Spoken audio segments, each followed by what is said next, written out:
keep it with White Lotus, because White Lotus star Aimee Wood says SNL has apologized after she called them out for making a joke about her teeth. So take a look. What if we took all the fluoride out of the drinking water? But what would that do to people's teeth? Fluoride? What's that? Oh, look, a monkey.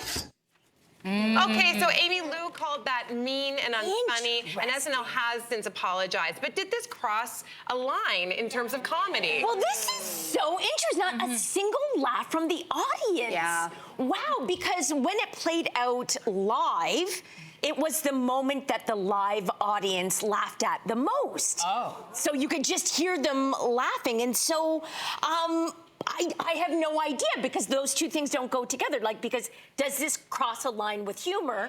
Does it mean it's funny if people laugh? Because people laughed at it. And then a lot of people in the comments seem to be saying, you know, crossing the line is when you're making fun of someone's appearance. So maybe that's the line. I don't know. Like, is it fair game to make fun of, like, the Trump kids? You know, they were dumb and greedy.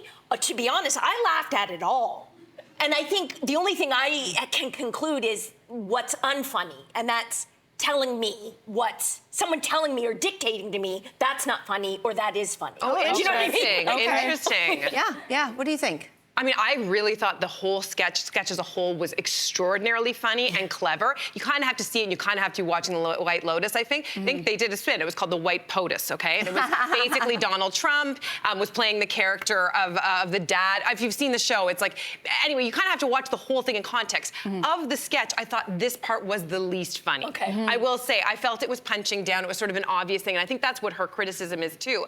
But I started to sit with it along the same ways that you were thinking, and I think one of the things that came to my mind is caricature artists, okay? So go with me for a minute on this.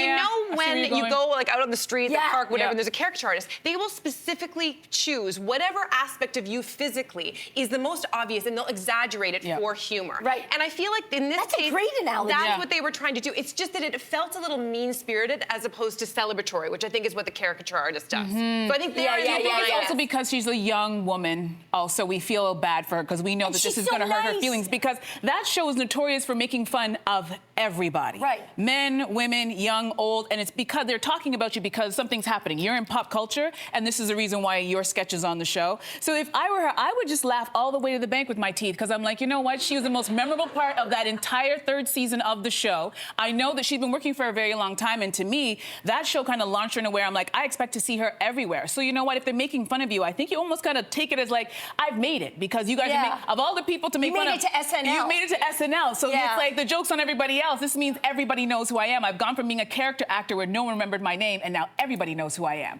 So I spin it and kind of look at it that way. She recognized too that it wasn't mean-spirited. Like, she didn't recognize it. She didn't like it. She was. She did. Well, she sort of said, like, I know they weren't. Oh no, you're right. So she did an interview with GQ magazine, and she said this. It makes me, like she said, the conversation around her teeth makes her a bit sad because I'm not getting to talk about my work. All people are doing is talking about her teeth. She goes on to say, it makes me really happy that it's symbolizing rebellion and freedom, but there's a limit. I don't know if it was a man, if we would be talking about this as much. It's still going on about a woman's appearance. So in the end, and her sister has come out swinging on Instagram, also really defending her sister, saying like, this is old, and this is like, this harkens back. I just think it was in poor taste. I didn't think it was funny, and it took away from what was otherwise a brilliant sketch, because the joke was about fluoride being in the water. So now it was a joke about teeth. And she's like, I have a big gap in my teeth, but I don't have bad teeth.